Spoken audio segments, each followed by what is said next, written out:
Friends, welcome to গল্পের বৈঠক। আমি রূপসা আবার চলে এসেছি। আর আজকে আমি নিয়ে এসেছি আপনাদের জন্য লেখিকা সুচিত্রা ভট্টাচার্যের লেখা মিতিন মাসি গোয়েন্দা সিরিজের সারান্ডায় শয়তান গল্পটির দ্বিতীয় পর্ব। তো চলুন আজকের পর্বটি শোনা যাক। যা আলাপ পরিচয় নেই। আহা, মুকুলবাবুকে তো চিনি, আর তিনি তো এখন জামদাতেই আছেন। মাত্র 1-1.5 ঘন্টার আলাপ, তাও আবার ট্রেনে। ওকে কি পরিচয় বলে নাকি? আর তাছাড়া বাড়িটা ঠিক কোথায় তাও তো জানো না। জামদায় এসে জামদার সিংহকে খুঁজে বার করতে পারবো না? চাইবাসার অনন্তবাবু তো বলছিলেন যে পুরুষোত্তম নাকি একটা ক্যারেক্টার। এখানে এসেও তাকে একবার চোখে দেখব না? এই ফাঁকে মুকুলবাবুর সঙ্গেও নয় আর একবার দেখা হয়ে যাবে। পুরুষোত্তম সিংহর বাড়িটা খুঁজতে একটুও কষ্ট করতে হলো না।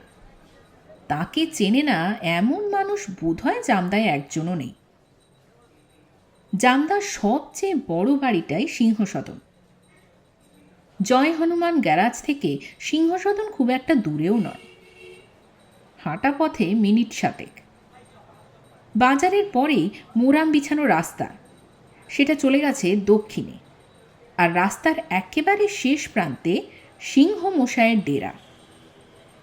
উঁচু পাঁচিলে ঘেরা প্রকাণ্ড দোতলা বাড়ি, চারিদিকে প্রচুর গাছপালা, শাল, সেগুন, মহুয়া, শিমুল, ইউক্যালিপটাসের বাহিনী পাঁচিলের ওপারে পাহারাদারদের মতো দাঁড়িয়ে।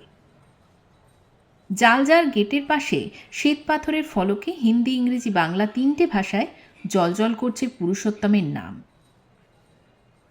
গেট বন্ধ আছে। টুপুররা বাইরে দাঁড়িয়ে রইল একটুক্ষণ। কিভাবে ডাকবে বা কাকে ডাকবে ভেবেই পাচ্ছে না। পার্থই শেষে গলা ওঠালো, কই কই হ্যাঁ, কই হ্যাঁ। পরনে খাকি প্যান্ট, সাদা শার্ট আর হাতে লাঠি। গলা খাকারি দিয়ে বলল, কিসকো চাইয়ে? পার্থ হিন্দিতেই বলল, মুকুল সিংহের সঙ্গে দেখা করতে চাই।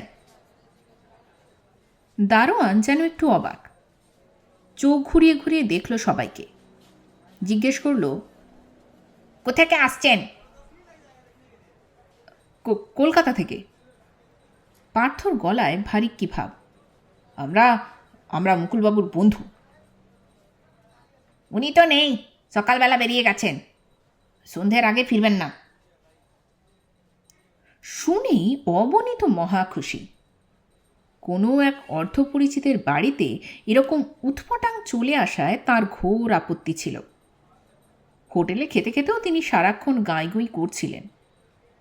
কাঁধ ঝাঁকিয়ে বললেন, বাহ, বাঁচা গেল, চলো এবার গ্যারাজে ফিরি।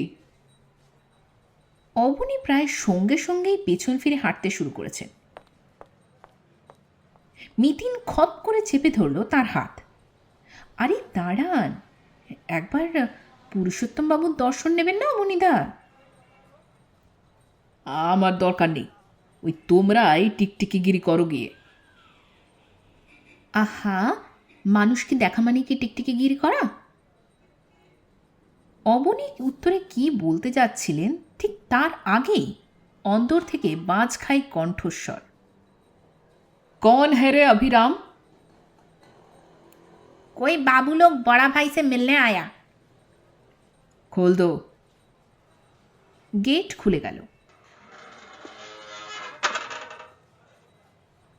এক দীর্ঘদেহী পুরুষ লম্বা লম্বা পায়ে এগিয়ে এলেন। পরনে ধুতি আর ফতুয়া। মিতিন হাত জোড় করে নমস্কার করল। আমি প্রজ্ঞাপারমিতা মুখার্জি। আপনি নিশ্চয়ই পুরুষোত্তম বাবু? টকটকে গৌরবর্ণ পুরুষোত্তম ঘাড় নাড়লেন। ঈশান বিস্মিত স্বরে বললেন, আপনারা মুকুলের কাছে? আমরা আসলে সারান্ডায় যাচ্ছি। পরশু ট্রেনে মুকুলবাবুর সঙ্গে আলাপ হয়েছিল। আজ জামদায় হঠাৎ গাড়ি খারাপ হয়ে গেল, তাই ভাবলাম। মিতিন মিষ্টি করে হাসল। আমরা আপনার সঙ্গেও দেখা করতে এসেছি। মুকুলবাবু আপনার কথা খুব বলছিলেন। তাই বুঝি? পুরুষোত্তমবাবুর মুখে চিলতে হাসি ফুটল। আসুন আসুন, ভেতরে আসুন। বাইরে থেকে বোঝা যায় না, কম্পাউন্ডের ভেতরটা আরও সুসজ্জিত। যত্ন করে বানানো বাগানে ফুটে আছে রং বেরঙের গোলাপ। মূল বাড়ির সামনে গোল বাঁধানো চাতাল, সেখানে ডানা মেলে আছে শ্বেত পাথরের পরী। সবুজ লনে রঙিন ছাতার নিচে বেতের চেয়ার টেবিল। লনের ঘাস নিখুঁত মাপে ছাঁটা। দেখে বোঝা যায় যে শুধু টাকা নয়, গৃহস্বামীর রুচিও আছে। গাড়ি বারান্দা থেকে শ্বেতপাথরের সিঁড়ি উঠে গেছে গোল গোল থামোলা দালানে।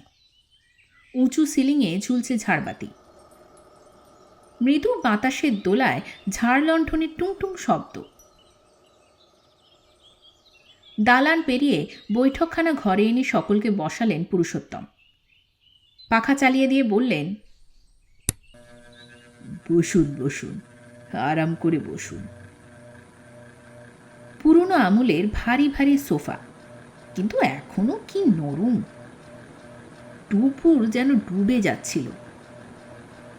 আড়ষ্ট চোখে দেখছিল ঘরখানাকে। এ ঘরেও একখানা ঝাড় লণ্ঠন আর দেওয়ালে বেশ কয়েকখানা বাঁধানো ছবি। সবকটা ফটোতেই পুরুষোত্তম উপস্থিত। কোনোটায় তিনি কোনো সাহেবের সঙ্গে করমর্দন করছেন, আবার কোনোটায় দাঁড়িয়ে আছেন গণ্যমান্য ব্যক্তিদের মাঝে। ছবিতে বয়স কম হলেও মানুষটাকে চিনতে অসুবিধে হয় না, বিশেষ করে পুরো গোফখানা দেখে। পুরুষোত্তমের সেই পুরো গোফ এখন পুরোপুরি সাদা, মাথার চুলও। তা সত্ত্বেও মানুষটাকে ঠিক ততটা বুড়ো বলে মনে হচ্ছিল না টুপুরের।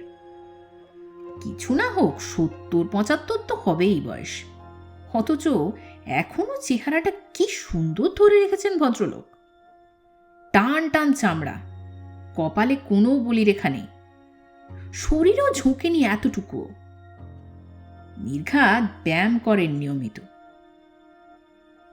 কয়েক মিনিটের মধ্যেই সকলের সঙ্গে পরিচয়ের পালা সাঙ্গ হল। অবনী কলেজে পড়ান শুনে পুরুষোত্তম রীতিমতো শ্রদ্ধান্বিত। পার্থ প্রেসের ব্যবসা করে শুনে তারিফ করলেন খুব। বুমবুমকে হাত নেড়ে ডাকলেন কাছে, তবে বুমবুম এগোলো না, সেই মায়ের কোল ঘেঁষেই বসে আছে।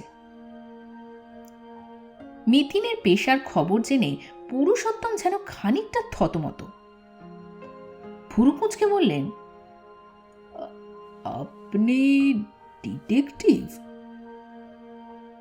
মিতিন ঠোঁট টিপে হাসল। হ্যাঁ, ওই দুষ্টু লোকদের পেছনে ছুটে বেড়াই আর কি। বাহ বাহ, মেয়েরা দেখছি আজকাল অনেক এগিয়ে গেছে। তা আপনি পুলিশের চাকরিতে ঢোকেননি কেন? পুলিশের কাজ তো অনেকটাই রুটিন জব, সেরকম ভালো লাগে না। তুলনায় আমার কাজের স্বাধীনতা অনেক বেশি, নিজের পছন্দ মতো কেস নিতে পারি। অবশ্য পুলিশের সঙ্গে আমাকে যোগাযোগ তো রাখতেই হয়, তাদের সাহায্য ছাড়া অনেক ক্ষেত্রেই এগোনো তো মুশকিল, কিনা? তা আর্মস হ্যান্ডেল করার অভ্যেস আছে? রিভলভারটা পারি মোটামুটি, লাইসেন্সও আছে। রাইফেল? আগে না, কখনো চেষ্টা করার সুযোগ হয়নি। রিভলভার তো খেলনা, আসল অস্ত্র হলো রাইফেল। বলতে বলতে কি যেন খেয়াল হলো পুরুষোত্তমে। লজ্জিত স্বরে বললেন, এই দেখুন, ছি, তখন থেকে শুধু কথাই বলে যাচ্ছি। আপনাদের নিশ্চয়ই এখনো খাওয়া দাওয়া হয়নি। অবনী তাড়াতাড়ি বলে উঠলেন, না না, আপনি ব্যস্ত হবেন না, আমরা লাঞ্চ সেরেই এসেছি। তবু একটু শরবত টরবত তো চলতেই পারে। পার্থ অমনি বলে উঠল, হ্যাঁ হ্যাঁ হ্যাঁ হ্যাঁ, গরমের দিন। কি নেবেন, লস্যি না আমপুরার শরবত? লস্যি ভালো। পার্থ বিন্দু মাত্র সংকুচিত নয়। হ্যাঁ, আমপোড়াও মন্দ কি। পুরুষোত্তম দ্রুত পায়ে অন্তরে চলে গেলেন। খানিক পরে ফিরে এসে থিতু হয়ে বসলেন সোফায়। বললেন, আজ আমার আপ্যায়নের আসল লোকই নেই। বৌমা নাতিকে নিয়ে টাটানগর গেছে বাপের বাড়ি। সহেলি প্রশ্ন করলেন, বৌমা মানে আপনার ছোট ছেলে বউ? বড়টির আর বিয়ে দিতে পারলাম কোথায়, সে তো ভ্যাগাবন্ডি রয়ে গেল। উনি তো আপনার ব্যবসাতেও নেই। যার মতি স্থির নেই তাকে দিয়ে কি ব্যবসা হয়? তাছাড়াও ও একটু আয়েসি ধরনের, ব্যবসার খাটাখাটনি ওর পোষাবে না। অগত্যা আমার ছোট ছেলেই ভরসা। ও, তিনি বুঝি খুব পরিশ্রমী? হ্যাঁ, খানিকটা আমার ধাতের, ছোটাছুটি করতে পারে খুব। এই তো কালই গেল সারান্ডায় ডিভিশন অফিসে, আজ ফেরার কথা। ফিরেই কাল আবার মনোহরপুর ছুটবে। আমি এখন এখানকার অফিসটা সামলাই, এই সকাল বিকেল বসি। দৌড়োদৌড়িটা এখন ওর উপরেই ছেড়ে দিয়েছি, বয়স হচ্ছে তো। সহেলি বললেন, হ্যাঁ, আপনাকে দেখে কিন্তু মনে হয় না আপনার বয়স হয়েছে। পুরুষোত্তম গর্বিত মুখে বললেন, তার কারণ আছে, এখনো নিয়মিত কাজকর্ম করি, রোজ অন্তত 5 কিলোমিটার হাঁটি। দিবানিদ্রার অভ্যেস নেই, আর খাওয়া দাওয়াও করি একেবারে মেপে চুপে। স্ত্রী বিয়োগের পর গত 10 বছরে মাছ মাংস ছেড়ে নিরামিষই খাচ্ছি। টুপুর ফিক করে হেসে ফেলল। স্বামী মারা গেলে স্ত্রীদের নাকি মাছ মাংস খেতে নেই, যথেষ্ট খারাপ নিয়ম, তবুও এখন নাকি অনেকে মানেন। স্ত্রীর মৃত্যু হলে স্বামীও যে আমিষ খাওয়া ছেড়ে দেন, জীবনেই প্রথম শুনল টুপুর। পুরুষোত্তম টুপুরের হাসিটুকু লক্ষ্য করেননি। বললেন, এককালে শরীরের উপরে প্রচুর অত্যাচার করেছি তো, তাই এখন বেশি করে নিয়ম মানি। মিতিন হাসতে হাসতে বলল, হ্যাঁ, শুনেছি আপনি এককালে খুব ডাকাবুকু ছিলেন। কে বলল? আমার বড় পুত্তুর? শুধু মুকুলবাবু কেন, আরও অনেকের মুখেই শুনলাম। আপনি তো এই অঞ্চলের স্বনামধন্য মানুষ। পুরুষোত্তম অমনি হা হা করে হেসে উঠলেন। আরে ছাড়ুন, আমার সম্পর্কে কেউ ভালো কথা বলতেই পারে না, তাতে অবশ্য আমার কাঁচকলা। আমি চিরকাল আমার মতো থেকেছি, কোনো সুনাম বদনামের পরোয়া করিনি। মিতিন তাড়াতাড়ি কথা ঘুরিয়ে দিয়ে বলল, আচ্ছা, আপনার মেইন বিজনেস তো ছিল জঙ্গলের ঠিকাদারি, তাই না? ছিল কেন, এখনো তো তাই আছে। সেই 49 থেকে করছি। তখন আমার বয়স মাত্র 23। তার মানে আপনি খুব অল্প বয়সেই কলকাতা ছেড়েছেন? কলকাতা নয়, আমার নিবাস ছিল হাওড়ায়, সাঁতরাগাছি। বাবা মা 7 দিনের তফাতে কলেরায় মারা গেলেন। কাকার সংসারে মন টিকছিল না, আর পড়াশোনাও ভালো লাগতো না, তাই বেরিয়ে পড়লাম ভাগ্যান্বেষণে। ইন দ্য ইয়ার 1945 বেরিয়েছিলাম বোম্বে যাব বলে। তা ট্রেনে যেতে যেতে মনোহরপুর নামটা পছন্দ হয়ে গেল, ব্যাস নেমে পড়লাম। বাহ, এই তো বেশ ইন্টারেস্টিং ব্যাপার। বলতে পারেন। পুরুষোত্তম মাথা নাড়লেন। মনোহরপুরের কাছেই তখন ইস্কো দুটো আয়রন মাইন ছিল, চিড়িয়া আর দুইয়া। 44-এ দুটো মাইনই বন্ধ হয়ে গিয়েছিল। তখন সবে চিড়িয়া মাইনটা খুলেছে। সেখানে একটা কাজ জুটিয়ে ফেললাম ঠিকাদারের আন্ডারে। নিজের হাতে গাঁইতি মেরে মেরে পাহাড় কাটতাম। তখনও স্বাস্থ্যটা পোক্ত ছিল। 1-2 বছর পরেই আবার বন্ধ হয়ে গেল মাইন। আর ওই সময় এক সাহেব, মিস্টার উইলিয়ামস, তিনি ছিলেন ইস্কোর ডিজিএম। কি জানি কেন সাহেব আমায় খুব নেক নজরে দেখতেন।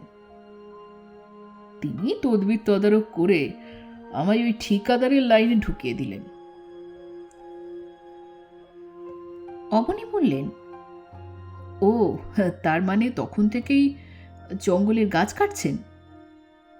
না প্রফেসর সাহেব, আমার তখন কাজটা ছিল অন্যরকম, গাছের লাইনেই যায়নি। সারান্ডা জঙ্গলে এক ধরনের ঘাস হয়, সাবুই ঘাস। কাগজ তৈরিতে ওই ঘাসের চাহিদা খুব ছিল। জঙ্গলের ইজারা নিয়ে ওই সাবুই ঘাস আর বাঁশ কেটে কেটে চালান দিতাম রানীগঞ্জের পেপার মিলে। সেই সময় মনোহরপুর ছেড়ে চলে যাই গুয়ায়। সেখানে একখানা বাড়িও বানিয়েছিলাম ছোটখাটো। গুয়াতেও তখন স্যার বীরেনের আয়রন মাইন ছিল, তাই না? গুয়ার লোহা খনির তখন গোল্ডেন পিরিয়ড। এখন অবশ্য সেই খনিও আর নেই। তবে গুয়া জায়গাটা খুব ইম্পর্ট্যান্ট। জানেন তো, ওখানে একসময় সোনার খনিও ছিল, খঞ্জরদেরিবুরুতে। তাই নাকি? অবনী নড়ে বসলেন। এটা তো একটা নতুন ইনফরমেশন। আরে প্রফেসর সাহেব, এই ঝাড়খণ্ডে কি না ছিল! সোনা, রূপো, লোহা, মাইকা, ম্যাঙ্গানিজ, অ্যালুমিনিয়াম, এমনকি কয়লা খনিতে হিরে পর্যন্ত পাওয়া গেছে। আমাদের সারান্ডার সম্পদই কি কম? এখানে তো সব পাহাড়ই লোহা পাহাড়। মেঘাতুপুরু আর কিরিপুরুর কাজ শেষ হলেই ফের একটা বুরু কাটা শুরু হয়ে যাবে। প্রশ্নটা কদিন ধরেই টুপুরের মগজে ঘুরপাক খাচ্ছিল। শেষে জিজ্ঞেস করেই ফেলল, আচ্ছা, এখানে সব নামের পিছনেই একটা করে বুরু লাগানো কেন? অবনী শিক্ষকের সুরে বললেন, এটা তোমার জানা উচিত ছিল টুপুর। বুরু মানে পাহাড়, আর বুরু জুড়ে জুড়ে এরা পাহাড়ের নাম দেয়। পুরুষোত্তম বললেন, যেমন কিরি মানে পোকা, কিরিবুরু মানে পোকার পাহাড়। মেঘাতুবুরুর অর্থ হচ্ছে মেঘ ছোঁয়া পাহাড়। গুয়া মাইন্সের ওখানে ছিল বনমূলি বুরু, ছাতমবুরু, ঝিলিবুরু, ঝান্ডিবুরু। প্রতিটি পাহাড়ে এক একটা মাইন। বনম মানে এখানকার হো ভাষায় উইঢিবি, আর উলি মানে আম। যে পাহাড়ে উইঢিবি আর আম গাছ আছে তার নাম বনমূলি বুরু। ছাতার মতো দেখতে যে পাহাড়, সেটা ছাতমবুরু, কিংবা পতাকার মতো চেহারা বলে ঝান্ডিবুরু। বড় পাথরের রেকাবিতে 6 গ্লাস লস্যি এসে গেছে। সঙ্গে আর একটা মিনে করা রেকাবিতে রসগোল্লা আর ল্যাংচা। এক চুমুকে পার্থর লস্যি শেষ। গোঁপ মুছে মিষ্টির প্লেটের দিকে হাত বাড়ালো। অন্যরা গ্লাসে ঠোঁট চোয়াচ্ছে ধীরে সুস্থে। লস্যি আর মিষ্টি কোনোটাতেই বুমবুমের আগ্রহ নেই, তাই সে হাই তুলছে ঘন ঘন। পুরুষোত্তম বুমবুমকে দেখে বললেন, আহা, আমার নাতিটা আজ থাকলে ওর ভালো লাগতো। বেচারা বড্ড বোর হচ্ছে। বুমবুম আবার গম্ভীর মুখে বলল, আমি ঠিক আছি। যাও না, বাইরে ঘুরে এসো, পেছনের বাগানে দোলনা আছে। আমি দোলনায় চড়ি না, আমার মাথা ঘোরে।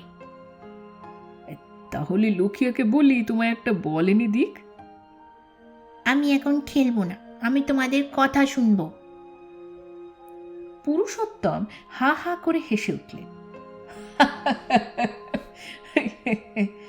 বেশ বেশ, তাই শোনো তবে। মিথিন গ্লাসটা টেবিলে নামিয়ে রাখল।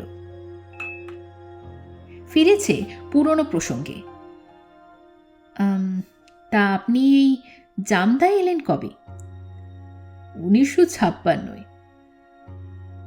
গুয়ার বাড়ি বেচে দিলেন? কি আর করব, আমার স্ত্রীর আর জঙ্গল ভালো লাগছিল না যে। জামদায় তখন নতুন বসতি গড়ে উঠছে, বাঙালিও ছিল অনেক। তাছাড়া এখান থেকে টাটা, চাইবাসা সর্বত্রই যোগাযোগের সুবিধে বিশেষ। এখানে এসে ব্যবসাও বাড়ালাম, একখানা মিল খুললাম, ট্রাক কিনলাম। তারপর গভর্নমেন্ট মাইনগুলোতে এখন অর্ডার সাপ্লাইয়ের কাজও ধরেছি।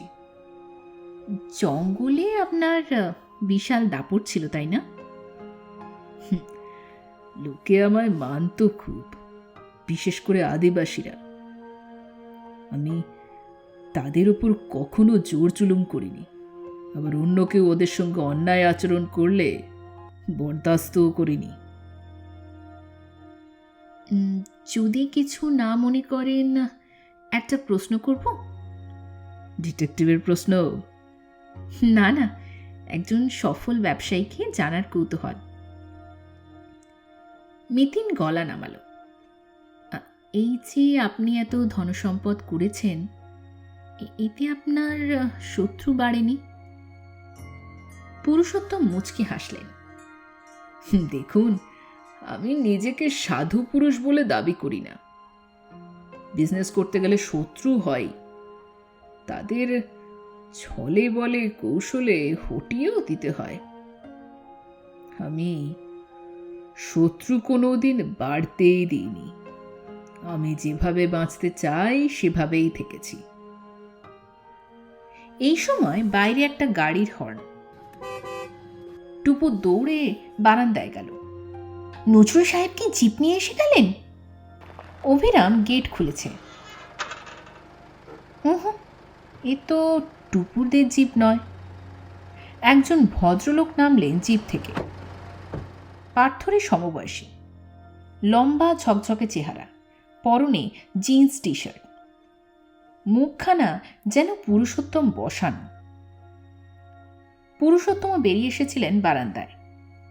জিজ্ঞেস করলেন, কিরে, তোর কাজ মিটল? উত্তর না দিয়ে বিকাশ ঝলক দেখল টুপুরকে, চোখে প্রশ্ন। পুরুষোত্তম বললেন, এরা কজন সারান্ডা যাওয়ার পথে আমাদের বাড়ি এসেছে। তোর দাদার সঙ্গে ট্রেনে বন্ধুত্ব হয়েছিল। বিকাশের ভুরুর ভাঁজ বাড়ল, তবে কিছু মন্তব্য করল না। ঘরে ঢুকে আলাপ পরিচয় করল সবার সঙ্গে। অবনীকেই দলের পান্ডা ঠাউরে প্রশ্ন করল, তা এখানে হঠাৎ হল্ট করলেন যে? জঙ্গলে পৌঁছতে তো রাত হয়ে যাবে। অবনী বললেন, আমাদের থলকোবাদে কাল থেকে বুকিং, আজ মেঘাতপুরু যাচ্ছি। রাস্তায় ওই জিপটা খারাপ হলো বলে। হো, অর্থাৎ জিপ সারানোর ফাঁকে আলাপ ঝালাতে এলেন? হ্যাঁ, মানে দাদার সঙ্গে কি ট্রেনেই আলাপ, না না আগে থেকে পরিচয় ছিল? বিকাশের স্বরে কেমন যেন জিরা করার সুর। টুপুর মিতিনের দিকে তাকালো। বিকাশের জেরা মিতিনেরও ভালো লাগেনি। গলাটা একটু ভারী করেই উত্তর দিল, কেন, শুধুমাত্র ট্রেনে পরিচয় বুঝি বাড়িতে আসা যায় না? বিকাশ কাঁধ ছাকিয়ে বলল, তা দাদার সঙ্গে দেখা হয়েছে? পুরুষোত্তম বলে উঠলেন, কোথেকে হবে, তোর দাদা তো সেই সকালবেলা বেরিয়ে গেছে। ও, তা কোথায় গেল? কি জানি, বললাম অ্যাম্বাসেডারটা নিয়ে যা, ড্রাইভারও আছে। সে তো কিছু না বলে সাইকেল নিয়ে বেরিয়ে গেল। কোনো বন্ধু টন্ধুর বাড়ি গেছে বোধ হয়। বিকাশ আবার কাঁধ ঝাঁকাল। চলেই যাচ্ছিল ভেতরে, হঠাৎ ঘুরে দাঁড়িয়ে বলল, বেড়াতে যাচ্ছেন যান, তবে রেস্ট হাউস ছেড়ে জঙ্গলে বেশি ঘোরাঘুরি করবেন না। কেন? শিমলিপাল থেকে একটা হাতির পাল এসে ঢুকেছে সারান্ডায়। প্রত্যেক বছরই এ সময় হাতিরা আসে, সেটা বড় কথা নয়। ভয়ের কারণ হলো ওই দলের মধ্যে থেকে একটি হাতিকে রোগ ডিক্লেয়ার করা হয়েছে। রোগ মানে পাগলা হাতি? ইয়েস। হাতির পা সারান্ডায় ঢোকার পর কেউ বোধহয় ওই হাতিটাকে গুলি করেছিল। হাতিটা মরেনি, কিন্তু খেপে গিয়ে দল ছাড়া হয়ে এখন দাপিয়ে বেড়াচ্ছে। পুরুষোত্তম উত্তেজিত স্বরে বললেন, আমাদের জঙ্গলে হাতিকে গুলি করলো? কার এত সাহস? বিকাশ নিরুত্তাপ গলায় বলল, তুমি এমনভাবে বলছো যেন জঙ্গলে হাতিকে শ্যুট করার ঘটনা পৃথিবীতেই প্রথম ঘটল। সে যেখানে যা খুশি হোক, সারান্ডায় কেন হবে? দেখো বাবা, পুরুষ হাতি বুড়ো হলে অনেক সময় তাকে দল থেকে ভাগিয়ে দেওয়া হয়, সে তখন রোগ বনে যায়। এই বুড়ো হাতিটা আগেই দলছুট হয়ে পাগলা বনে যাওয়ার পর গুলি খেয়েছে, নাকি গুলি খাওয়ার পর পাগল হয়েছে, সেটা সঠিকভাবে বলা কঠিন। রেঞ্জার সাহেবও ঠিক বলতে পারলেন না।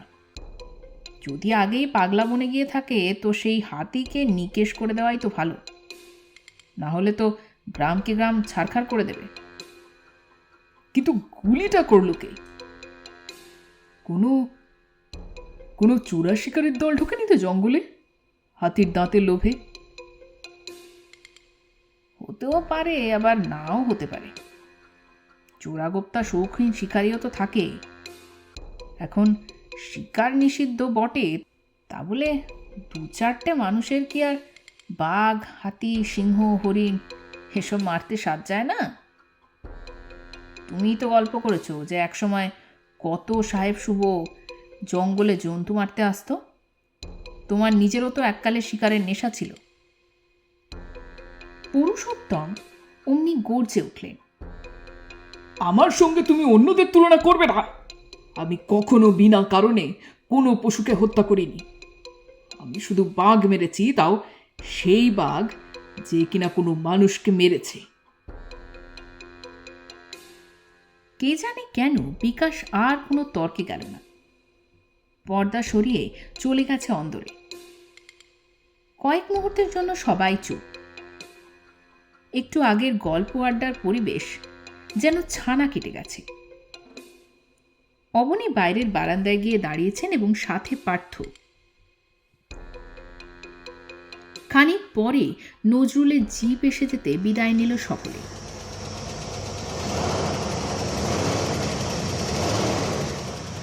মোরামের রাস্তা ছাড়িয়ে গাড়ি মেন রোডে পড়তে সহেলি বলে উঠলেন, শোনো বাপু, সাফ কথা বলি, এই সারান্ডা মারান্ডায় আর গিয়ে কাজ নেই। মুকুলবাবুর পরামর্শটাই ভালো। মেঘাতুবুরুতে 1-2 দিন কাটাবো, আর ওখান থেকে একটু জঙ্গল দেখে আসবো। তারপর সোজা চলে যাব গালুটি। পার্থ হেসে বলল, কিন্তু বড়দি, আমার যে পাগলা হাতি দেখার ভীষণ শখ। বুমবুমও হাততালি দিয়ে উঠল, আমিও পাগলা হাতি দেখবো। সে তোমরা দেখাবে যাও, আমায় একটা বাসি তুলে দিও, আমি চাইবাসা ফিরে যাব। টুকু টিপ্পনি জুড়ল, ভয় পাচ্ছ কেন মা? তুমি নয় সারান্ডা গিয়ে ঘরের দরজা বন্ধ করে বসে থেকো। অবনী অনেকক্ষণ পর কথা বললেন, আমি কিন্তু তাই থাকবো। বাইরে মায়াবী বিকেল, কাঁচা সোনা রঙের রোদ্দুর। পাহাড় জঙ্গল কাছে এসে গেছে দুধারে এখন শাল গাছের মিছিল। একটা তেমাথার মোড়ে এসে জিপ থামল। সামনে বাঁশ নামিয়ে রাস্তা আটকে রেখেছে বনবিভাগ। গাড়ির নাম্বার নেবে, এটাই নাকি আইন। পাশেই বন বিভাগের ছোট্ট অফিস, অনেকটা গুমটির মতো। এখান থেকেই দুটো পথ চলে গেছে দুদিকে, একদিকে মনোহরপুর আর অন্যদিকে মেঘাতুবুরু। রাস্তার মাথায় সবুজ তোরণ, সেখানে বড় বড় করে লেখা ওয়েলকাম টু সারান্ডা। লেখাটার দিকে তাকিয়ে মিতিন হঠাৎ বলে উঠল, মনে হচ্ছে সারান্ডার ট্যুরটা এবার একেবারে নিরামিষ হবে না, বুঝলি টুপুর?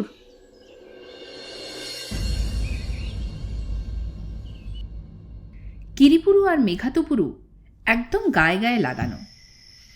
কোথায় যে মেঘাতুপুরু শেষ আর কোথায় বা কিরিপুরু শুরু সেটা বোঝা মুশকিল। দুই লোহাখনির গেটও প্রায় মুখোমুখি, মাঝে বড়জোর 200-300 মিটারের ব্যবধান। রাতে খাওয়া দাওয়া সেরে মিতিনের সঙ্গে হাঁটতে বেরিয়েছিল টুপুর। মেঘাতুপুরুতে জায়গা পাওয়া যায়নি, তারা উঠেছে কিরিবুরুতে, স্টিল অথরিটির গেস্ট হাউসে।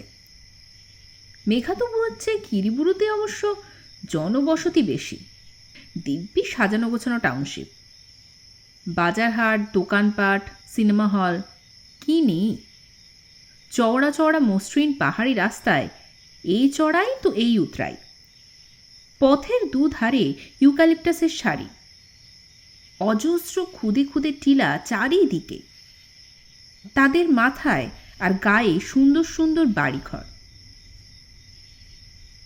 এমন একটা মনোরম পাহাড়কে কেন যে পোকার পাহাড় বলা হয়? পাহাড়ের মাথায় বলে কিরিবুরুতে ঠান্ডা যথেষ্ট আছে। সালবার কামিজের ওপর সহেলের একটা শাল জড়িয়ে নিয়েছে টুপুর। মিতিনের গায়েও গুজরাটি চাদর। এতাল বেতাল হাওয়ায় মাঝে মাঝেই তবু কেঁপে উঠছে মাসি আর বঞ্জি। হাঁটতে হাঁটতে কথা বলছিল দুজনে। মিতিন জিজ্ঞেস করল, কি রে, এখনো অবধি কেমন লাগছে ট্যুরটা? দারুণ। টেনশন হচ্ছে না? কিসের টেনশন? কাল আমরা সত্যিকারের জঙ্গলে ঢুকবো। যদি থলকবাদে গিয়ে ওই পাগলা হাতিটার সামনাসামনি পড়ে যাস।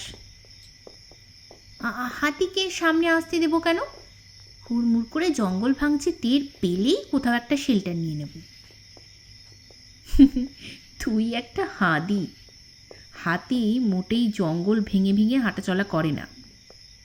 সত্যি বলতে কি, হাতির চলাফেরা টেরই পাওয়া যায় না। পাগলা হাতিরও না? আগে হ্যাঁ, হাতি এমনিতেই খুব চালাক, অসম্ভব বুদ্ধিমান প্রাণী। পাগল হওয়ার পর সে আরও ধূর্ত হয়ে ওঠে। যদি ইচ্ছে করে দাপাদাপি না করে তাহলে 5 হাতের মধ্যে এসে দাঁড়ালেও তুই টের পাবি না। প্লাস গায়ের রঙটা একেবারে গাছের গুড়ির সঙ্গে মিশে থাকে। ওই প্রকাণ্ড শরীর নিয়ে একদম নিঃসাড়ে সামনে এসে দাঁড়ায়, একেবারে আচমকাই। টুপুর একটু ঘাবড়েই গেল। তুমি ভয় দেখাচ্ছ কেন গো মিতিন মাসি? তুই ভয় পাচ্ছিস বা কেন? সাবধানে হাঁটাচলা করবি আর হুটহাট একা একা আবার কোথাও চলে যাস না, ব্যাস তাহলেই হলো। মিতিন টুপুরের কাঁধে হাত রাখল। তবে কি জানিস, ওই হাতির চেয়েও সাংঘাতিক ওই লোকটা বা লোকগুলো যারা হাতি মারতে ওই জঙ্গলে ঢুকেছে। জঙ্গলে তো পাহারাদার থাকে, তাই না? তারা কালপ্রিট ধরতে পারছে না? এ কি তোর বেথুয়াডহরের 5 ফুট বাই 5 ফুট ফরেস্ট? ভেতরে জঙ্গলে ঢুকলে বুঝবি যে কাকে বলে অরণ্য।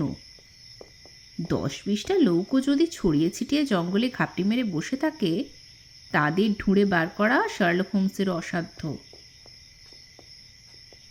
তুমিও পারবে না? আমি খুঁজবো কেন? যাদের কাজ তারাই করুক। মিতিন আলগা টোকা দিল টুপুরের মাথায়। তোকে যা বলেছিলাম করেছিস? কি গো? ওই ডে টু ডে ডায়েরি লেখা? ইয়েস, যেখানে যা ঘটছে সব নোট করে রাখ। আজকেরটা এখনো হয়নি, ওই শোয়ার আগে লিখব। আচ্ছা শর্টে বল তো কী কী নোট করবি আজ? মিতিন মাসির কাছে টুপুর শিখেছে কোনো ঘটনাই উপেক্ষণীয় নয়, বহু তুচ্ছ ব্যাপারও বড় কিছু ঘটার ইঙ্গিত দেয়। অনেকটা পাহাড়ি এলাকার মেঘের মতো। এককুচি কালো মেঘ যে কতটা বৃষ্টি ঢালতে পারে সে তো টুপুর চাইবাসাতেই দেখেছে। টুপুর সংক্ষেপে তার বিবরণী পেশ করল, অনেকটা ভেবে ভেবে মনে করে করে। চাইবাসার হোটেলে ঘুম ভাঙা থেকে শুরু করে মেঘাতুবুরুর সূর্যাস্ত পর্যন্ত বিনা মন্তব্যে শুনছিল মিতি। মাঝে মাঝে ঘাড় তুলে আবার আকাশটাকে দেখছিল। গাঢ় নীল রাতের আকাশ চাঁদোয়ার মতো ছেয়ে আছে মাথার উপর।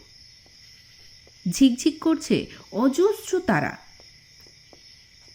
পশ্চিম আকাশ থেকে চাঁদ অনেকটা ঠেলেছে পূবে,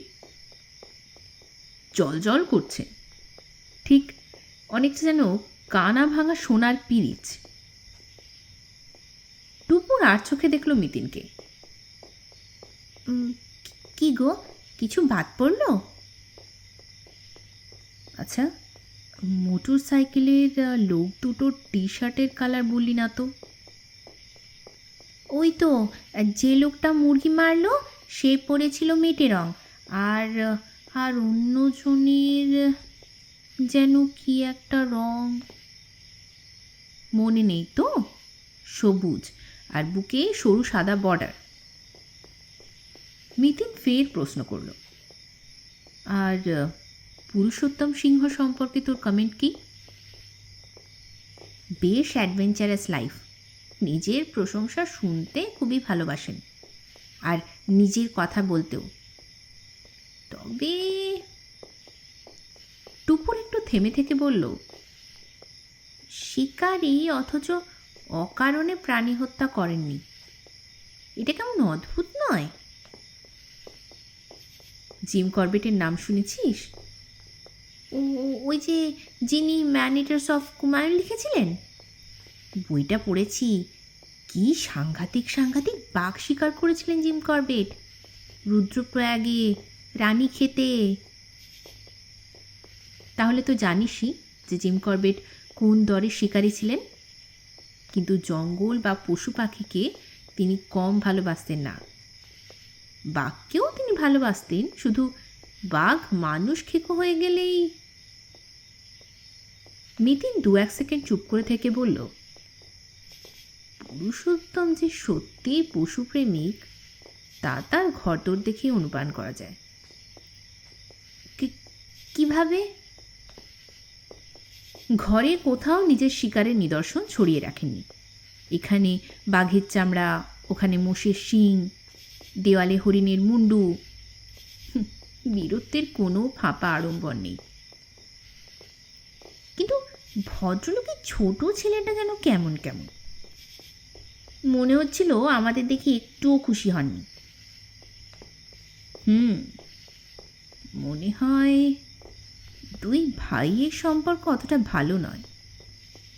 দাদার পরিচিতিদের ভাই একেবারেই পছন্দ করে না। ও, তা বলে অভদ্র ব্যবহার করবে?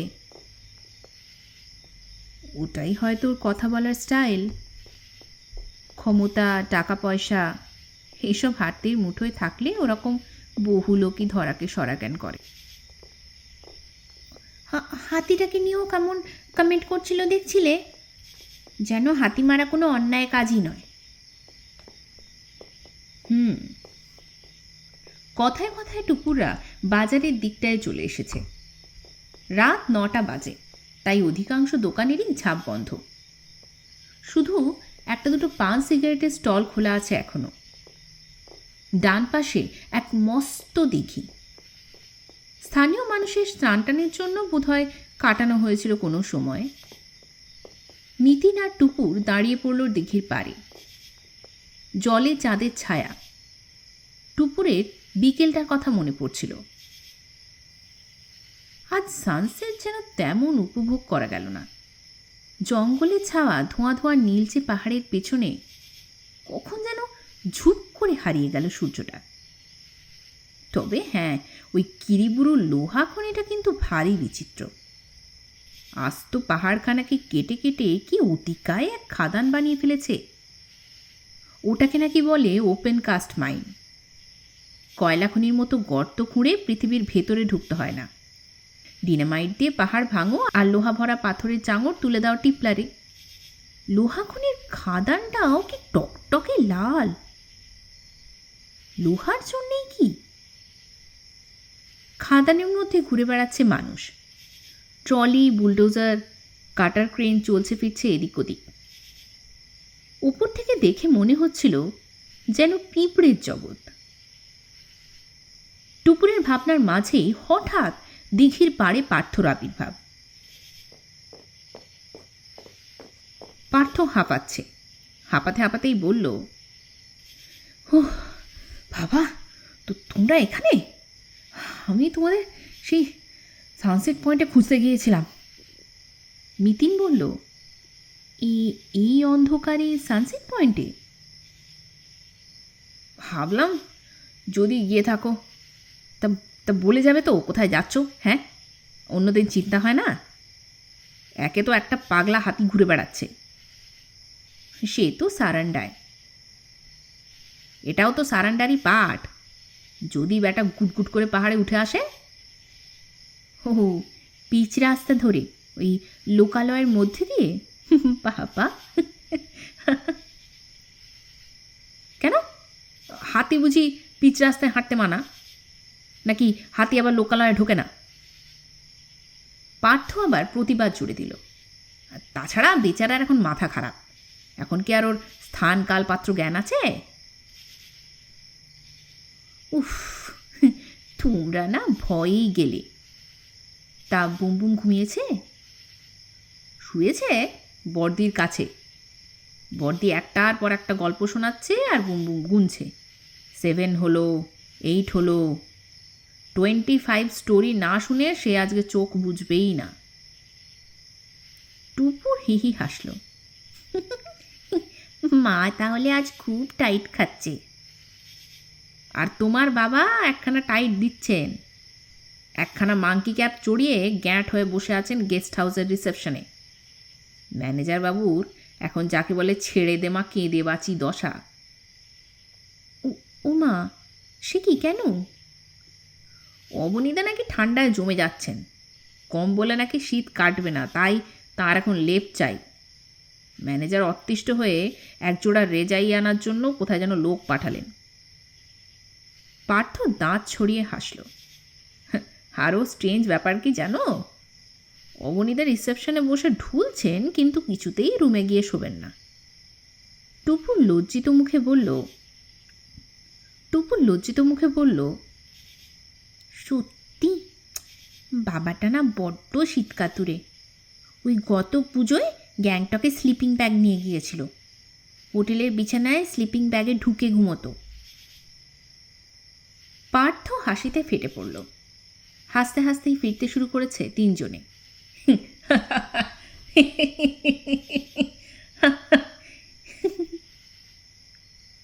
পার্থ টুপুরকে জিজ্ঞেস করল, হ্যাঁ রে, তোর মিতিন মাসি কি বলছে? তোকে দিয়ে অ্যাসিস্ট্যান্টের কাজ চলবে? মিতিন ফুট কাটল। তুমি চালাতে পারলে টুপুরও পারবে। আমি শুধু চালাই? হ্যাঁ, আমি তো রান করাই রান। আমি না থাকলে তোমার এই থার্ড আইয়ের তৃতীয় নয়নটি কানা। তাই বুঝি? তা পরীক্ষা নেব?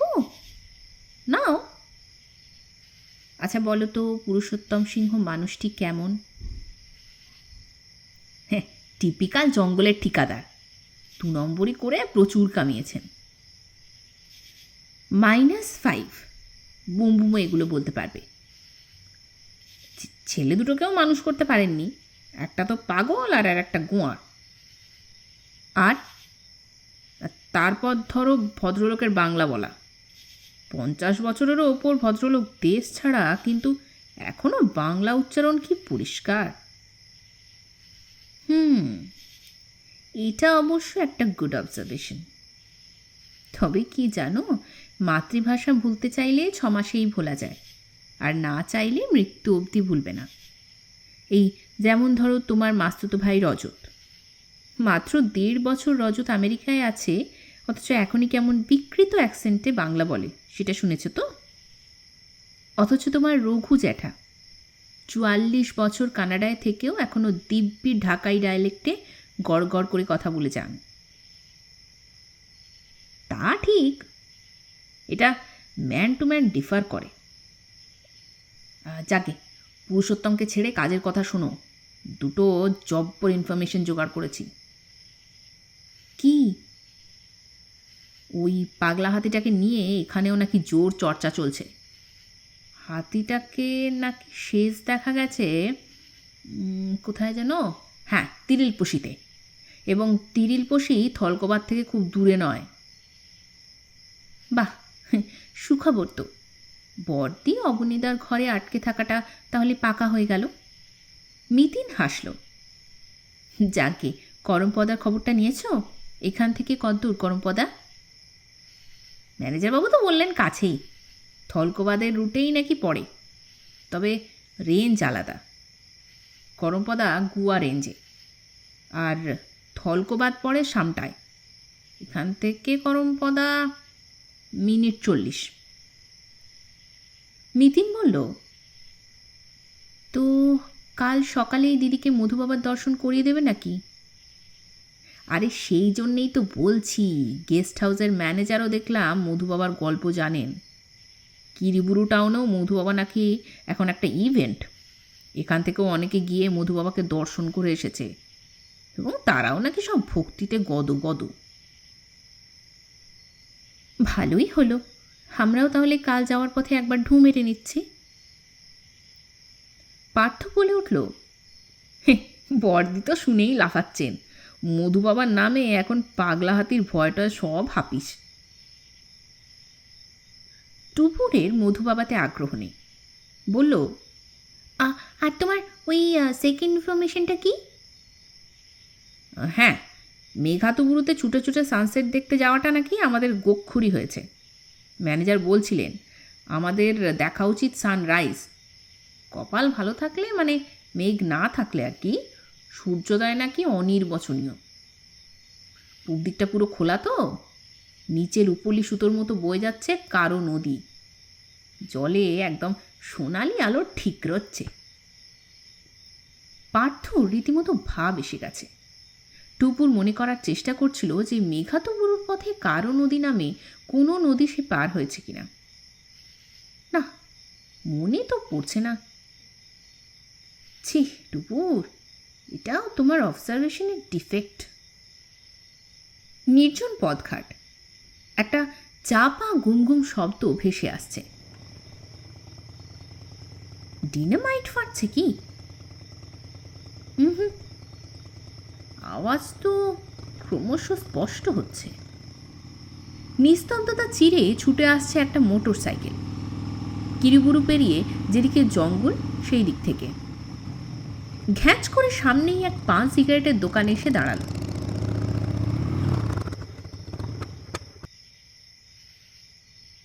আরে সেই ঝিনিক পানির মোটর সাইকেলটা না? কিন্তু এখন আরোহী মাত্র একজন। দোকানদার ঝাঁপ নামাচ্ছিল।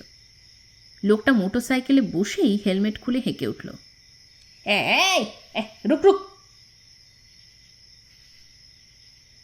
দোকানদার বলল, क्या लेंगे साहब?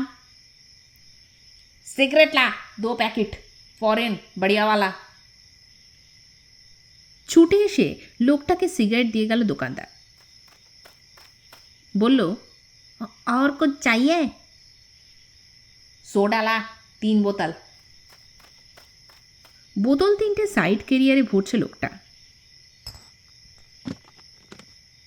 সেই সময়ই মুখটা পরিষ্কার দেখতে পেল টুপুর। ফিসফিস করে বলল, মিতিন মাসি, ওই যে লোকটা পেছনে বসেছিল গো। লোকটারও চোখ পড়েছে মিতিনদের উপর।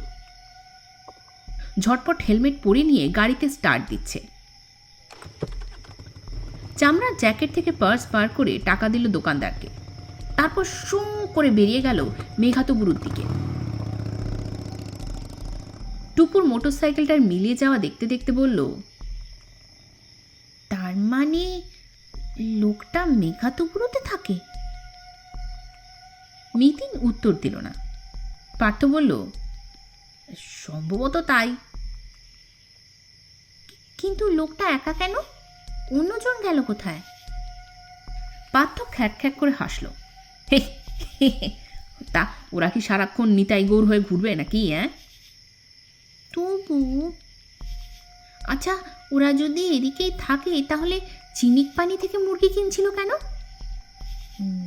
চিনিক পানি এখান থেকে তো তাও নয় নয় করে 60-70 কিলোমিটার দূর। তুই তো বললি ওদের চাই বাসায় দেখেছিস, ফিরছিল তখন তাই কিনে নিয়েছে। তাই বলে অদ্দূর থেকে? কাছে পিঠে জামদাই তো ছিল। আরে বাবা, ঝিনিক পানির মুরগির হয়তো কোনো স্পেশালিটি আছে, হয়তো ছিবড়ে কম হয়, স্বাদটাও মিষ্টি মিষ্টি। টুপুর তেমন সন্তুষ্ট হলো না জবাবটায়। মিতিনকে ঠেলল, ও মিতিন মাসি, ও মিতিন মাসি, বলো না, ব্যাপারটা একটু অদ্ভুত না? ওরা চারদিকে ঘুরে ঘুরেই বা বেড়াচ্ছে কেন? মিতিনকে অনেকটা চিন্তান্বিত দেখাচ্ছিল। অন্যমনস্কভাবে বলল, আমি একটা অন্য কথা ভাবছিলাম। কি?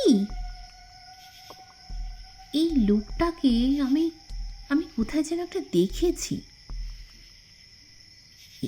এই মূর্তিমানকে? পার্থ ভুরু কোঁচকাল। না না, ওর ওর সঙ্গীটাকে। ঝট করে ওই মুখটা মনে পড়ে গেল। তখনই কেমন যেন একটা চেনা চেনা লাগছিল। কোথায় দেখেছো? চাই বাসায়, টাটায়, ট্রেনে, না কলকাতায়? মিতিন হতাশভাবে মাথা ঝাঁকাল। সেটাই তো মনে করতে পারছি না।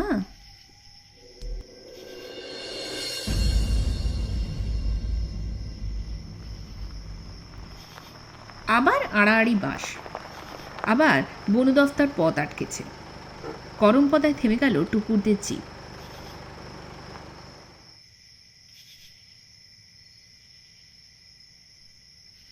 নজরুল হোসেন প্যাঁপ ও হর্ন বাজিয়েই চলেছেন। জঙ্গলের মধ্যে এত জোরে শব্দ করা উচিত নয়, কিন্তু উপায় বা কি? বিট অফিসারের টিকিটিও দেখা যাচ্ছে না যে।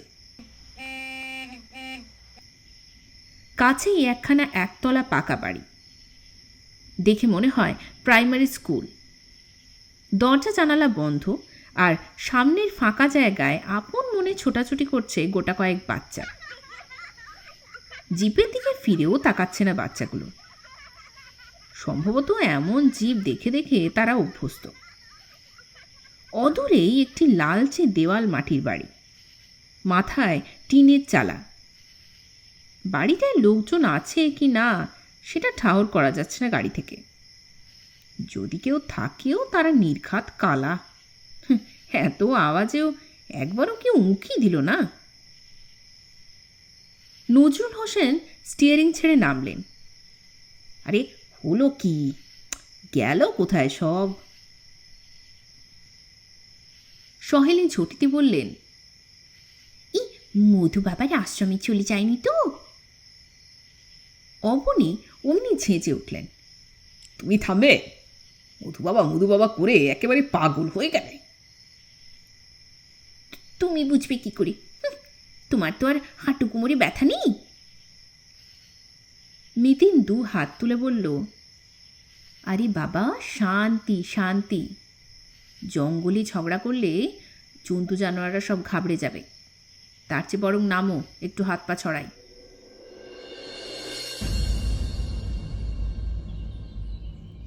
সেই কোন ভরে উঠেছে সকলে। মেঘাতবুরুর সূর্যোদয়ও আজ তেমন জমেনি। আসলে দিগন্তে মেঘ ছিল ছেঁড়া ছেঁড়া। বেজার মুখে গেস্ট হাউসে ফিরে ঝটপট তৈরি হয়ে নিল টুকুররা। তারপর জল খাবার খেয়েই স্টার্ট। থলকবাদে নাকি কিছুই পাওয়া যাবে না, তাই বনবাসের রসদ সংগ্রহ করতে হলো বাজার থেকে। ওই চাল, ডাল, আলু, আটা, ময়দা, তেল, মশলা, নুন, লঙ্কা এইসব, আর এছাড়া চা, চিনি, বিস্কুট, চানাচুর, গুঁড়ো দুধ, এই সব কিছুই তাদের নিতে হলো। ঝিনিক পানির মুরগি বধের দৃশ্য এখনও টুপুরের চোখ থেকে মোছেনি। সহেলিও জ্যান্ত মুরগি বেঁধে নিয়ে যেতে রাজি নন, তাই মুরগি শেষ পর্যন্ত বাদই দেওয়া হলো। তার বদলে নেওয়া হলো অফুরন্ত ডিম। বড় বড় ব্যাগে যজ্ঞী বাড়ির বাজার নিয়ে কিরুগুরুর ঢাল বেয়ে জিপ নেমে গেল জঙ্গলে। তারপর আর কি, অরণ্য ভেদ করে যাত্রা। কি যে অপূর্ব কাটল সে সময়টা। চারধারে অগুন্তি শাল গাছ, আর মধ্যিখান দিয়ে রাস্তা। মাঝে মাঝে শিশু, মহাশিমুল, সেগুন, কেদ আর মহুয়াও ডালপালা মেরে দাঁড়িয়ে আছে। সেগুন আর মহুয়া গাছগুলো থোকা থোকা সাদা ফুলে ঢাকা। ভারী মিষ্টি একটা গন্ধে ছেয়েছিল গোটা পথ। পাশাপাশি অন্য একটাও গন্ধ লাগছিল নাকি, জঙ্গলের গন্ধ, অনেকটা বুনো বুনো। কত যে নাম না জানা পাখি ডেকে উঠেছিল জঙ্গলে। জিপের যান্ত্রিক শব্দে ফুরুত করে উড়ে পালাচ্ছিল তারা, হারিয়ে যাচ্ছিল ঘন পাতার আড়ালে। সরু নালার মতো একটা নদীও সঙ্গে সঙ্গে চলল অনেকক্ষণ। কখন যেন কোন বাঁকে গিয়ে হারিয়ে গেল। এই নদীটার নাম কি কারো? নাকি ওটা কোনো নদীই নয়, নেহাতি কোনো নালা। এখন গরমপদায় জঙ্গল অনেকটাই ফিকে, তাও সূর্যকিরণ সরাসরি পৌঁছতে পারছে না মাটিতে। নরম সবুজ পাতার ফাঁক দিয়ে অনেকটা উঁকি ঝুঁকি মারছে। গাছগাছালির নিচে অনেকটা আবছায়া। জঙ্গলের মাটি ঢেকে আছে চৈত্রের শুকনো পাতায়। এদিকে টুপুর অ্যান্ড কোম্পানি নেমে পড়ল জিপ থেকে। পার্থ গাড়ির বনেট ধরে ওঠবোস করে নিল একটু। ব্যায়ামের ভাষায় একে নাকি বলে বৈঠক। অবনীর পরনে আজ পাজামা পাঞ্জাবি, এতক্ষণ আষ্টেপৃষ্ঠে শালও জড়ানো ছিল। এবার গরম লাগছে, তাই শালখানা রেখে দিলেন গাড়িতে। পরীক্ষার হলে গার্ড দেওয়ার ভঙ্গিতে এবারে পায়চারি করছেন। ছাত্রদের টুকলি আবিষ্কার করার মতো করে সরু চোখে দেখছেন প্রজাপতিদের ওড়াউড়ি। সহেলি জিপের গা ঘেঁষে এমনভাবে দাঁড়িয়ে যেন বিপদের আশঙ্কা দেখতে পেলেই টুক করে গাড়িতে উঠে বসবেন। বুম বুম উল্লাসে বিকট শব্দ করতে করতে খানিক স্প্রিন্ট টানল। এবার টুপুর দিদির ক্যারাটে স্টাইল নকল করে হাত পা ছুটছে শূন্যে, গলায় হুফ হা হুফ। নজরুল গেছে বিট অফিসারের সন্ধানে, আর মিতিন চারিদিকটা ঘুরে ঘুরে দেখছে। আপন মনে বলল, 10:30 বাজে, কখন যে থলকবাদ পৌঁছব। সময় নিয়ে আবার সহেলি ভাবিত না। তিনি বললেন, এই মিতিন চল না রে, এই ফাঁকে মধুবাবাকে দর্শন করে আসি। টুপুর অসহিষ্ণু মুখে বলে উঠল, না না, এখন না, এখন মধুবাবা ফুধুবাবা হবে না। ও মিতিন মাসি, 5 ফেলা গেটের দুপাশটাই তো ফাঁকা, গাড়ি সাইড দিয়ে বেরিয়ে যেতে পারে না? অবনী তর্জনী তুললেন, এই খবরদার, আইন কেউ ভাঙবে না, অপেক্ষা করো। টুপুর মুঠো পাকালো, দূর আর কতক্ষণ? বেশিক্ষণ অবশ্য দাঁড়াতে হলো না। নজরুল পাকড়ে এনেছেন বনকর্মীকে। আদিবাসী তরুণটি নাকি কেরোসিন কিনতে গিয়েছিল। খালি গা, খাকি ট্রাউজার, আর হাতে কেরোসিন ডিব্বা। বনকর্মীটি অপ্রস্তুত মুখে বলল, दुकान में लाइन ছিল স্যার। পার্থ কাঁধ ছাকালো, গরম পদাতেও কিউ, বাবা কত লোক থাকে এখানে। উত্তর না দিয়ে মৃদু হেসে দ্রুত টিনের চালায় গিয়ে একটা পেল্লাই চাবি নিয়ে এলো তরুণটি। চাবি ঘুরিয়ে লোহার আংটা খুলতেই তড়াক করে দাঁড়িয়ে গেছে বাঁশ। নজরুল ওপারে গাড়ি নিয়ে এলেন। অবনী একমাত্র উঠে বসলেন সিটে। নিজস্ব রাষ্ট্রভাষায় সহেলি বনকর্মীটিকে জিজ্ঞেস করলেন, अच्छा भाई, करमपदा में मधु बाबार आश्रम कहाँ है? বনকর্মী রীতিমতো চমকিত। आप मधु बाबा को पहचानते हैं? এদিকে আশাইশ তক নাম শুনছি খুব। হ্যাঁ, মধু বাবা বহুত বড় মহারাজ আছেন। যা ছুঁবেন তাই মিঠা হবে, যা বলবেন ফলিয়ে যাবে একদম। তরুণটির চোখে আপ্লুত ভাব। আমার বিবির না বারবার বুখার হচ্ছিল। 2 दिन मधु बाबा का मीठा पानी पिएছে, ব্যাস বুখার একদম গায়েব। সে এখন বাপ কা ঘর চলিয়ে গেল। বাবা, মিঠা পানি খেয়ে সোজা বাপের বাড়ি? হে! পার্থ টিপ্পনি কাটল। তোমার তো তাহলে এখন মহা গেরোহে হাত পুড়িয়ে রান্না করে খেতে হচ্ছে। পার্থ রসিকতা অবশ্য বুঝল না তরুণটি। খানিকক্ষণ ফ্যাল ফ্যাল চোখে তাকিয়ে থাকল। মিতিন জিজ্ঞেস করল, তা ভাই, তোমাদের এই মধু বাবার আশ্রম এখান থেকে কত দূর? এই তো সামনেই আছে। इधर एक हाट लगता है, उस हाट का बगल में एक मंदिर আছে। बाबा वहीं पर থাকেন, रेल लाइन के उस पार। এখানেও রেল লাইন আছে নাকি? अरे स्टेशन भी আছে। किरीबुरु से আসে ট্রেন, বারসই तक যায়। বলো কি, বারসই তো ওড়িশায়। জঙ্গলের ভিতর দিয়ে লাইন আছে দিদি, লোহা পাথর চালান যায় না ট্রেনে, আদমি भी যায়। ও, তা লাইনটা কি কিরিবুরু থেকেই শুরু?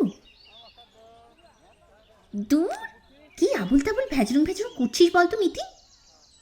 সহেলি অধৈর্য হয়ে উঠলেন। বলে তো ভাই, এখন গেলে বাবার দর্শন হবে? आज तो नहीं होगा, बाबा तो अभी करमपदा में नहीं है। সে কি, মধু বাবা চলে গেছেন? नहीं नहीं, 2-4 दिन के लिए। राउरकेला से एक चेला ऐसे নিয়ে গেল। ও, তা কবে ফিরবেন? কাল नहीं तो परसू। এখানে পরশু হাট আছে, হাটের দিন বাবা জরুর বসবেন বলেছেন। পার্থ বলল, তাহলে আর কি বড়দি, চলুন পরশুই আসবো। হ্যাঁ হ্যাঁ, আসেন আসেন। আপনারা জঙ্গল মে কতদিন থাকছেন? থলকবাদে 5 দিনের বুকিং, পূর্ণিমাতে জঙ্গল দেখে তবে ফিরব। বহুত আচ্ছা, পরশু তবে দুপুরে চলিয়ে আসেন, সিধা আমার কাছে আসবেন। বাবা ফরেস্টের স্টাফদের বহু খাতির করেন, আমি আপনাদের নিয়ে গিয়ে স্পেশাল দর্শন করিয়ে দেব। সহেলি তো মহা খুশি। আমরা তবে পরশুই আসি, কি বলো? মিতিনের প্রশ্ন এখনো ফুরোয়নি। জিজ্ঞেস করল, আচ্ছা, বাবা কি এরকম মাঝে মাঝেই চালাদের বাড়ি চলে যান? ডাকলে যান, একবার কিরিবুরু ভি গিয়েছিলেন। তা কদিন এখানে এসেছেন মধু বাবা? ज़्यादा दिन नहीं, ওই 1 महीना से भी कम। হোলি के दिन এসেছিলেন। স্কুল মাঠের বাচ্চাগুলোর কাছে গিয়ে কোমরে হাত দিয়ে দাঁড়িয়েছিল বুম্বু। বড়দের মতো ছোটদের খেলা নিরীক্ষণ করছিল। পার্থ তাকে ধরে এনে জিপে পুরে দিল। নিজেই উঠতে যাচ্ছিল কি ভেবে আবার এলো বনকর্মীটির কাছে। আচ্ছা ভাই, শুনলাম জঙ্গলে নাকি একটা হাতি পাগল হয়ে গেছে। হ্যাঁ, সামটা রেঞ্জের সাহাব কাল এসেছিলেন, সাবধান করিয়ে গেছেন। फॉरेस्ट गार्डरा भी गणेश जी को ढूंढने के लिए जंगले घुरছে। তা পাগল হলো কেন হাতিটা? क्या मालूम साहब, चोट लगा होगा, ऐसा तो होता है ना कभी कभी। টুপু সামান্য অবাক হলো। হাতির গুলি খাওয়ার কথা কি জানে না নাকি বনকর্মীটি? পার্থ জিজ্ঞেস করল, হ্যাঁ, তেমন ভয়ের কিছু নেই তো? গাড়ি নিয়ে জঙ্গলে বেশি যাবেন না, আর যদি যান তো সুমায়াকে সাথ মে লিবেন। সুমায়াটা কে? ওই थोलकोभाद रेस्ट हाउस का चौकीदार का बेटा আছে, बहुत চালু লড়কা। সুমায়া रहने से আপনাদের কিছু হবে না। যাক, একটা কাজের কাজ তো অন্তত হলো, ভালো একটা গাইডও পাওয়া গেল। জিপ চলতে শুরু করার পরও কিছুক্ষণ মধুবাবা আর সুমায়াকে নিয়ে আলোচনা হলো। জঙ্গলের মধ্যে কখন ঢোকা হবে, আর ঢুকলেও যে একদম রাত্রিরে নয়, এসব নিয়েও কথা হলো খালি। থলকোবাদ যাওয়ার রাস্তাটা বেশ জটিল। কখনো জঙ্গল অসম্ভব ঘন, একেবারে লতা পাতা গাছগাছালিতে অন্ধকার হয়ে থাকে। কোথাও আবার একেবারেই খোলামেলা মাঠ মাঠ। পথে ছোট ছোট গ্রামও পড়ল এক আধটা। কখনো রাস্তা দুর্গম হচ্ছে, খাড়া চড়াই ভেঙে অনেকটা উঠতে হচ্ছে জিপকে। ইঞ্জিন গো গো করতে শুরু করে দিচ্ছে। আবার ঘন ঘন বাঁক, একপাশে জঙ্গল আর একপাশে খাদ। নজরুলের মতো হাসি খুশি মানুষেরও চোয়াল শক্ত। এক মুহূর্তের জন্য উইন্ডস্ক্রিন থেকে চোখ সরাচ্ছেন না। পলকের অসাবধানতা পাহাড়ি রাস্তায় কিন্তু বিপদ ডেকে আনে। কিছু দূর অন্তর অন্তর শুকনো পাতা আর কাঠকুটোর ডাই সযত্নে জড়ো করা আছে। টুপুর অবনীকে জিজ্ঞেস করল, আচ্ছা বাবা, কারা এভাবে রেখে গেছে গো? ফরেস্ট ডিপার্টমেন্টের লোক? না রে, অবনী বললেন, রেখেছে গায়ের লোকজন। এই ফাল্গুন চৈত্রই তো ওদের কাঠ কুড়োনোর সময়। কেন? পোড়াবে, ছাই ছড়িয়ে দেবে চাষের জমিতে, তারপর পাহাড়ের গায়ে ওইসব জমিতে ওরা চাষ শুরু করবে। একে বলে ঝুম চাষ। পাতা টাতা পোড়ানোর আরও একটা কারণ আছে অবনীদা। পার্থ আবার বিজ্ঞের মতামত দিল, শুকনো পাতা সাফ না করলে মাটিতে রোদ জল পৌঁছবে কি করে? টুপুর মনে মনে ঠিক করল এই কথাগুলো আজই ডায়েরিতে লিখে নিতে হবে। থলকোবাদ পৌঁছতে প্রায় 12টা বাজল। গোটা পথ সবাই সতৃষ্ণ নয়নে বাইরে তাকিয়েছিল, যদি কোনো জন্তু জানোয়ার দেখা যায়। কিন্তু কোথায় কি? একটা জন্তুকে শিয়াল মনে হলো, কাছে গিয়ে বোঝা গেল সেটা একটি নিরীহ কুকুর। থলকোবাদের বিট অফিসার বেশ প্রবীণ মানুষ, গোলগাল হৃষ্টপুষ্ট চেহারা, মাথায় ছড়ানো টাক। নাম দীননাথ সহায়। দীননাথ কথা বলেন একেবারে ধীরে সুস্থে, নড়াচড়াও করেন অলস মেজাজে। টুপুরা যখন পৌঁছল, তিনি তখন নিজস্ব কোয়ার্টারের দাওয়ায় বসে আরাম করে গায়ে সর্ষের তেল মাখছিলেন। নামেই কোয়ার্টার, আদতে একটা মাটির বাড়ি। উঠোনে মুরগি চড়ে বেড়াচ্ছে সপরিবারে। বিট অফিসের ইয়া জাবদা খাতায় নামধাম লিখতে হচ্ছে পার্থকে। বাকিরা পায়ে পায়ে বন বিশ্রামাগারের দিকে এগোলো। রেস্ট হাউসটা বেশ খানিক উঁচুতে, দীননাথের কোয়ার্টার থেকে 100 গজ দূরে। কাছাকাছি আসতেই এক হেড়ে গলার গান, আমার যাওয়ার সময় হলো, দাও বিদায়, আমার যাওয়ার সময় হলো। টুপুর আর মিতিন মুখ চাওয়াচাই করল। রেস্ট হাউসের কাঁটা তার ঘেরা কম্পাউন্ডে এসে আবিষ্কার করল সেই গায়ককে। এক মধ্যবয়সী ভদ্রলোক। প্রকাণ্ড চেহারার মানুষটি গান গাইতে গাইতে জিপে মালপত্র তুলছেন। সঙ্গে আরও একজন ভদ্রলোকও আছেন, আর সাথে রয়েছেন 3 জন মহিলাও। টুপুদের দেখেই ভদ্রলোক বললেন, আরে সুস্বাগতম সুস্বাগতম। মিতিন জিজ্ঞেস করল, আপনারা?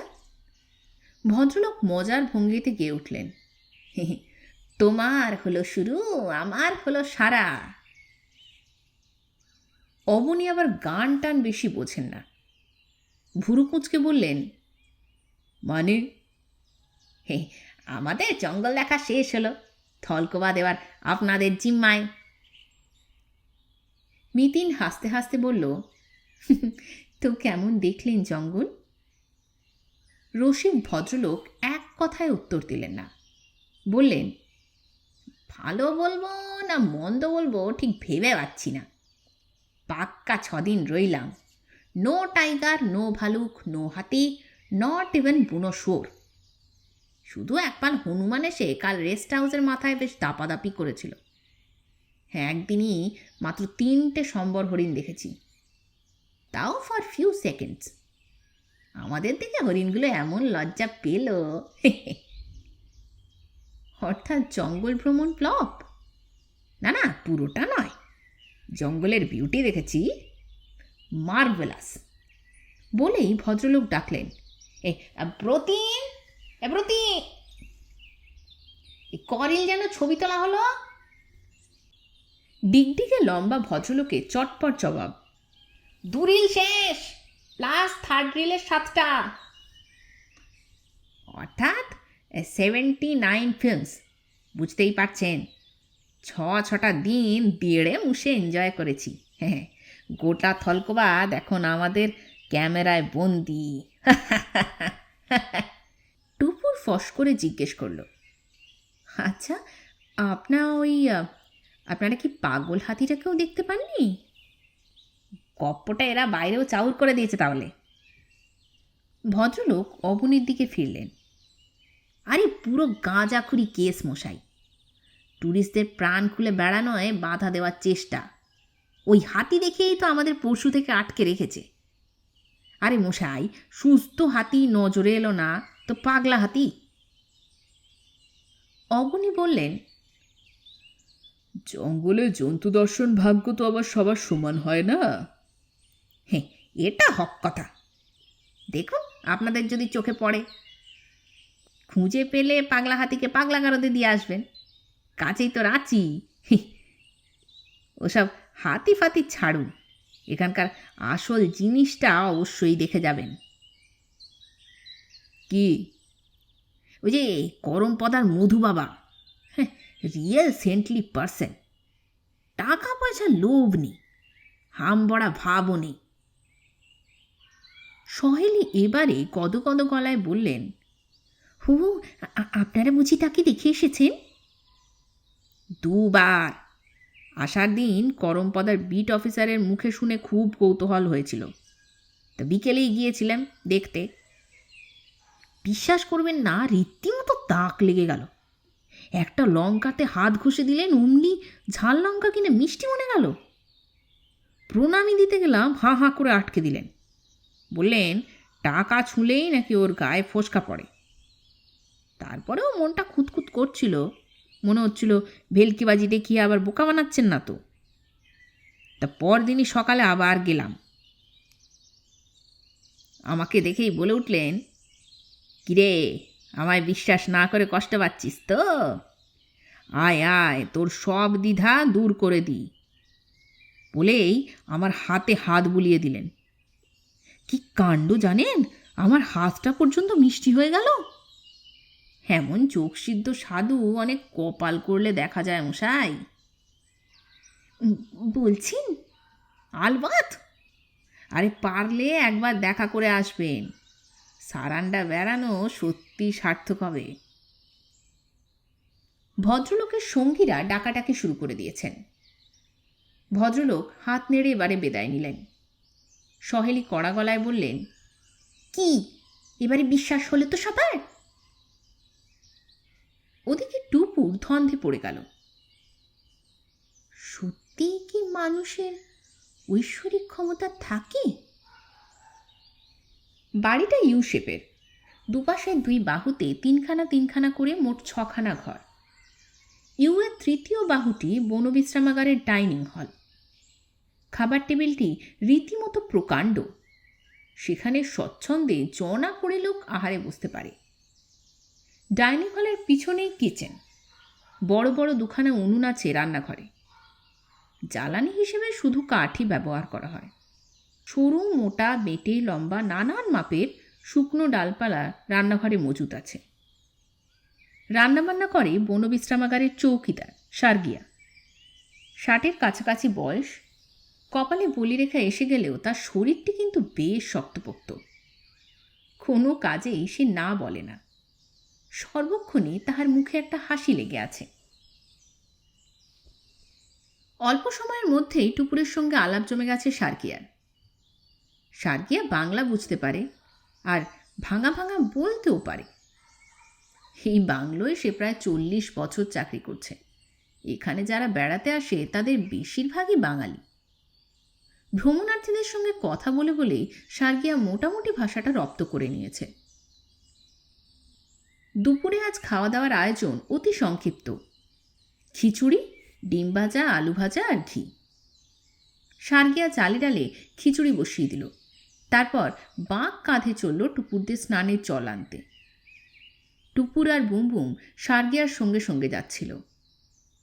খেটো ধুতি পরা সার্গিয়ার গা খালি, বুকে পিঠে অজস্র কাটা ছেঁড়ার দাগ।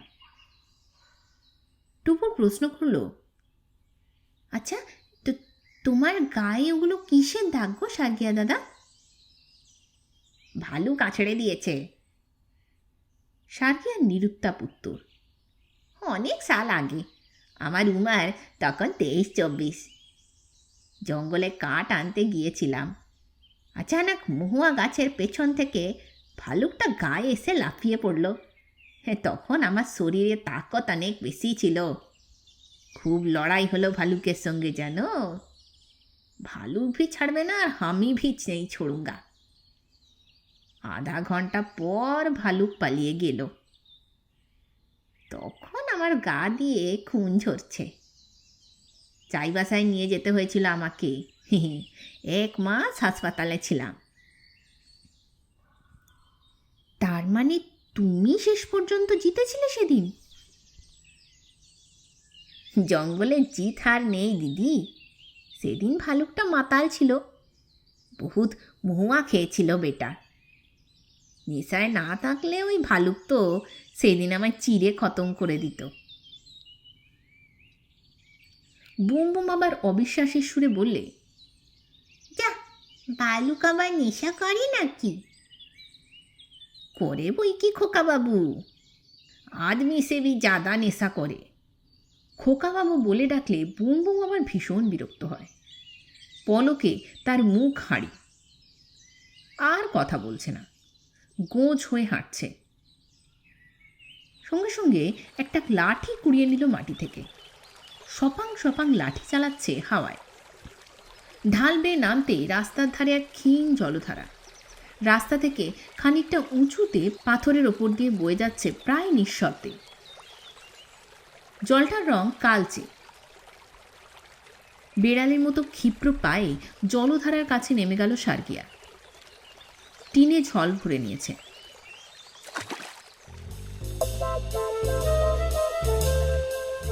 আপনারা শুনছিলেন লেখিকা সুচিত্রা ভট্টাচার্যের লেখা মিতিন মাসি গোয়েন্দা সিরিজের সারান্ডায় শয়তান গল্পটির 2য় পর্ব।